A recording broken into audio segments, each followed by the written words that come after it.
Assalamualaikum warahmatullahi wabarakatuh. Bertemu lagi dengan Pak B. Kali ini Pak B Ahmad Yubedi. Bagi yang belum kenal, Ahmad Yubedi, jadi panggil Pak B atau Pak Yubed. Kali ini Pak B akan memberikan konten atau share konten, share pengalaman, share pengetahuan tentang panduan teknis budidaya kopi robusta agar hasil maksimal. Ini secara globalnya, karena kalau secara nggak global, Pak B juga punya konten tentang pemangkasan sendiri, tentang persiapan lahan sendiri, tentang pemainan juga ada sendiri-sendiri. Jadi ada pemangkasan kan macam-macam, ada pemangkasan bentuk, pemangkasan pemeliharaan dan peremajaan dan sebagainya. Tapi Pak B ini akan secara khusus, secara menyeluruh. Tapi jangan lupa, bagi yang pecinta kopi, bagi yang mau menanam kopi, bagi yang sudah punya tanaman kopi, simak ini sampai selesai. Jika dirasa bermanfaat, silahkan tekan tombol like, subscribe, dan komen. Kalau mau melihat konten-konten yang lainnya seputar dunia perkebunan, seputar dunia pertanian, seputar investasi emas, seputar perencanaan keuangan agar hidup sejahtera, seputar dunia pendidikan, silahkan kunjungi Ahmad Yubedi channel atau Ahmad Yubedi.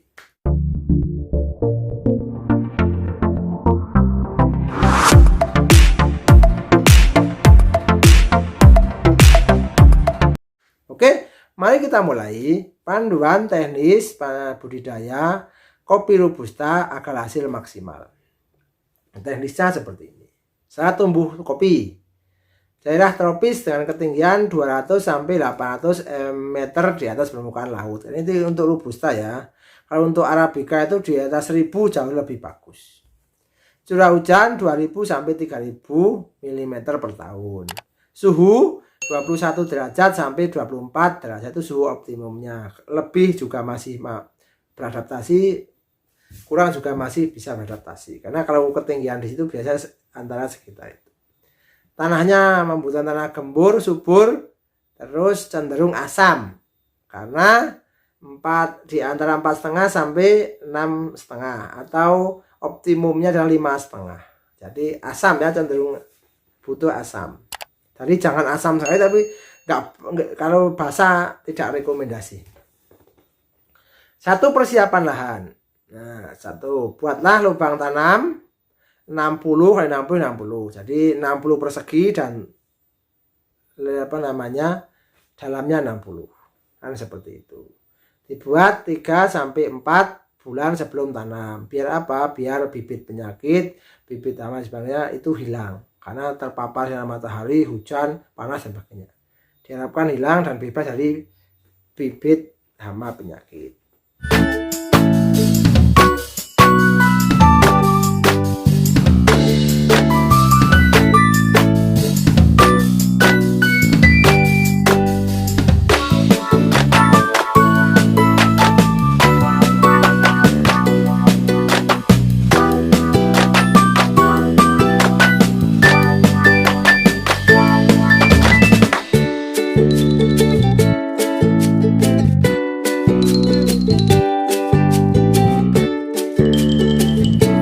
Ini 60.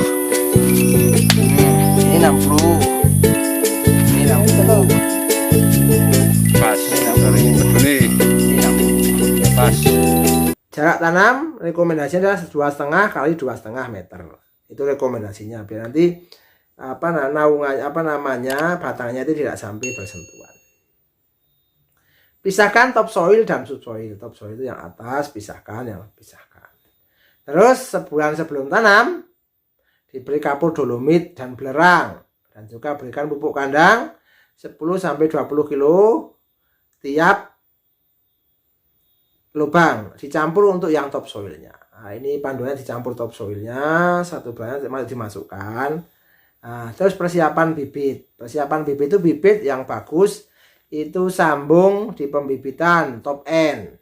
Nah, itu top end ya, biasanya kan batang bawahnya atau entres bawahnya, itu ya, understandnya itu kopi jenis Excelsa. Kenapa? Perakarannya kuat, tahan terhadap hama, tapi buahnya tidak begitu bagus. Untuk batang atasnya itu adalah rekomendasinya adalah robusta, bisa robusta BP42, 309, 402 dan sebagainya, atau Tugusari atau TS. Itu produksinya bagus. Nah, jadi batang bawah dan batang atasnya itu disambung di pembibitannya top end. Nah, yang kedua adalah tag end. Jadi nanti tanam aja tanaman polybag yang dengan jenis varietas Excelsa. Nah, Excelsa saja di polybag. Nanti begitu sudah 1 tahun baru nanti disambung top tag end gitu ya. Tuh. Oke, setelah 1 tahun disambung kan begitu. Itu bibitnya. Sekarang penanaman setelah tadi dibuat tanam pelubangnya udah. Nah, nanti papas daun sampai tersisa sepertiga. Tapi kalau pakai polybag gak usah dipapas, biarin aja daunnya. Tapi kalau misalnya cabutan, nah kalau bibitnya cabutan biasanya dipapas. Daunnya biar sedikit biar mengurangi penguapan. Dan juga akarnya dipotong biar tidak melingkar. Keluarkan bibit kopi dari polybag, tapi sebelum dikeluarkan dipotong yang bagian bawahnya dipotong. Biar apa? Kalau ada akar yang melingkar itu segera terpotong sehingga nanti akarnya itu betul-betul lurus. Nah, ya diusahakan dikeluarkan, jangan sampai rusak tanah di polybag tersebut. Sebelumnya dikasih air dulu biar tidak menyebar. Oke, seperti itu. Kalau bengkok, tadi kan kalau bengkok itu pertumbuhannya itu awal bagus, tapi setelah 3-4 tahun nanti tanaman itu akan kurus dan akan mati. Pengalaman begitu ya. Masukkan bibit ke lubang, tutup lubang tersebut. Tadi kan lubang yang bawah kan untuk topsoilnya dicampur pupuk kandang dan pupuk organik ya. Nanti yang atasnya dengan subsoilnya ditutup rata dengan permukaan tanah. Tutup lubang tersebut, buat ajir untuk menopang bibit agar tidak roboh karena baru saja, dan juga penanda titik tanam. Jadi kopi itu dikasih penanamannya di situ. Kan seperti itu, gitu ya. Ini adalah proses penanaman, yaitu topsoilnya dicampur dengan pupuk kandang, dicampur dengan pupuk kandang, pupuk mungkin dari kambing atau sapi, campur, lalu setelah itu dimasukkan beberapa ini untuk yang bawah terus dimasukkan sampai kira-kira nanti bibitnya itu tidak tenggelam. Karena bibitnya biasanya agak kecil, terus ini dipotong bibit yang bawah untuk mengatasi akar yang melengkung, akar pertumbuhannya maksimal. Ini diambil. Ini adalah proses penanaman kopi robusta. Oke, ini adalah penanaman kopi robusta. 4, pemeliharaan. Nah, sekarang kasih kan sudah persiapan lahan, persiapan bibit, penanaman, sekarang pemeliharaan. Penyulaman. Disulam 1-4 minggu. Jadi 1-4 minggu biasanya kalau kopi itu tetap mau hidup ya sudah hidup. Tapi kalau misalnya satu kena penyakit, tiba-tiba ternyata kena penyakit. Yang kedua mati, yang ketiga hilang, nggak tahu kemana. Mungkin dicabut orang atau tidak kenapa kan begitu kan, bisa juga terjadi seperti itu. Yang kedua pemupukan. Nah, setelah penyulaman, pemupukan dengan menggunakan 2 bulan sekali.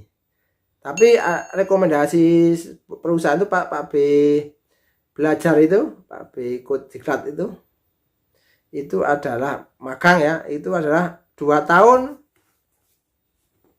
setahun 2 kali Pak, setahun 2 kali. Jadi awal musim hujan dan akhir musim hujan. Dengan NPK, unsur hara makronya NPK, urea atau zat A, SP36 atau SP27 dan KCl. Itu kan biasanya dosis sesuai umur tanaman. Setiap perusahaan itu punya rekomendasi masing-masing.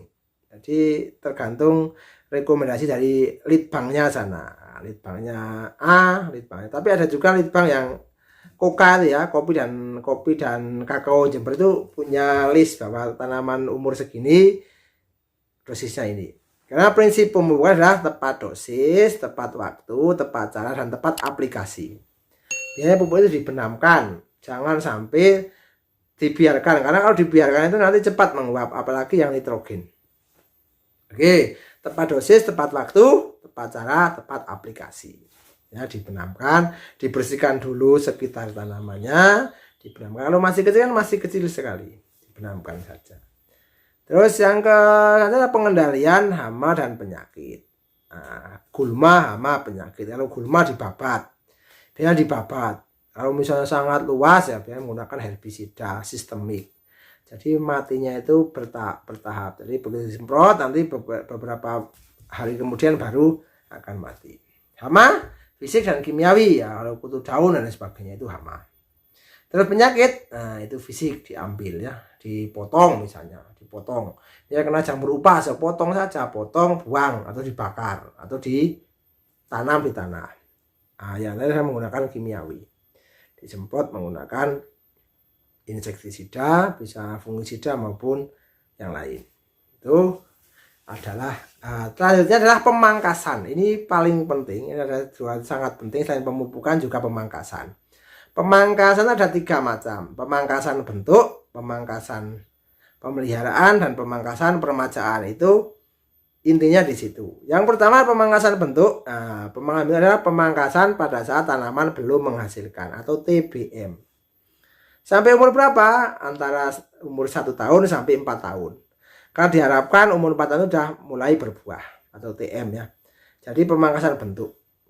Jadi pertama 70 cm dipotong biar nanti ada cabangnya, terus nanti naik lagi kalau sudah batang itu sudah mulai coklat boleh dinaikkan, nanti 120 dipotong lagi dan menunggu coklat lagi sampai maksimal 150. Mercy ya, 3 kali biar nanti yang panjang yang bawah, tengah dan atas. Itu pemangkasan bentuk. Ada juga yang langsung di atas langsung dipotong. Ada juga yang atas langsung di sambung. Itu tergantung masing-masing punya style masing-masing. Oke, yang selanjutnya pemangkasan pemeliharaan. Ini adalah contoh tanaman kopi yang sudah berbuah dan dipangkas, ada pemangkasan pemeliharaan sehingga disisakan batang-batang yang produktif, dan ini sudah penampakan yaitu sedang berbunga. Jadi ini adalah pemangkasan pemeliharaan. Satu yang dipangkas adalah ini tanaman sudah menghasilkan, dipelihara biar apa? Biar batangnya tetap berproduksi. Jadi ada B0, ada B1, B2 dan B3. Lalu B0 itu yang akan menghasilkan tahun depan. Kalau B1 tahun ini menghasilkan. Kalau B2 sudah menghasilkan kemarin. Nah, kalau B3 sudah menghasilkan 2 tahun yang lalu. Nah, itu ada teorinya, ada hitung-hitungannya. Nanti Pak BK sampaikan pada saat pemangkasan, khusus tentang pemangkasan. Oke ya. Oke. Yang dipangkas apa saja? Yang dipangkas itu kan PLP, pemangkasan lepas panen, pemangkasan pemeliharaan halus, dan wiwilan. Itu wiwilan diambil cabang yang sakit, cabang gantung, cabang balik, cabang yang tidak produktif itu diambil semua. Agar apa? Agar unsur hara itu efektif digunakan untuk fotosintesis dan digunakan sebagai penyangga buah kopi. Yang ketiga pemangkasan peremajaan. Nah, peremajaan itu setelah tidak produktif, setelah tua dipangkas terus dibiarkan, nanti akan tumbuh tunas baru. Nah, nanti tunas baru itu yang dipelihara, disambung, dipelihara lagi, dibentuk lagi. Yang terakhir adalah pemanenan. Nah, jadi kopi itu panennya 4 tahun setelah tanam. Itu kalau bagus pemeliharaan 4 tahun setelah tanam. Puncak buahnya itu 7 sampai 9 tahun setelah tanam. Itu puncak benar-benar buahnya sangat bagus, kita dipelihara dengan bagus. Oke, dipanen jika sudah berwarna merah. Tuh. Jadi seperti itu adalah panduan teknis dalam budidaya kopi robusta. Semoga bermanfaat bagi yang mau belajar, ini sangat mudah diterapkan. Bagi yang sudah tahu, nanti yang paling penting adalah tentang pemeliharaannya. Pemeliharaan itu yang pemupukan dan pemangkasan. Itu yang karena apa? Karena kopi itu akan dipanen tiap tahun sekali. Jangan sampai pemangkasannya salah, hari ini panen besar, tahun depan nggak panen, atau lossnya sangat banyak. Nah, atau misalnya tahun ini berapa ton, ternyata karena tidak memperhatikan tadi cabang B0, B1, B2, dan B3. Ternyata yang B3 dipelihara terus, sementara yang B0 dibuang, atau yang B1-nya disisakan sedikit, kan nggak bagus. Oke. Semoga bermanfaat, semoga menginspirasi. Jangan lupa ya, kasih like, tekan like, subscribe, dan komen. Kalau mau pertanyaan adalah di komen ya.